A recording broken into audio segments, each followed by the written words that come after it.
Gaya ng taong-taong kampanya ng kasundaluhan, lumahok ang 70th Infantry Matapat at Matatag Batalyon Philippine Army sa sabay-sabay na AFP Wide Blood Donation Activity sa Bulacan Agricultural State College sa Barangay Pinaod, San Ildefonso, Bulacan.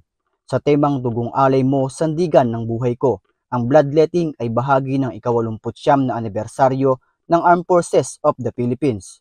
Nasa 80 bags ng dugo ang nalikom mula sa mga volunteer buhat sa 304th Community Defense Center, 3rd Regional Community Defense Group, Reserve Command Philippine Army, Reserve Officer Training Course Cadets, Philippine Red Cross at mga estudyante.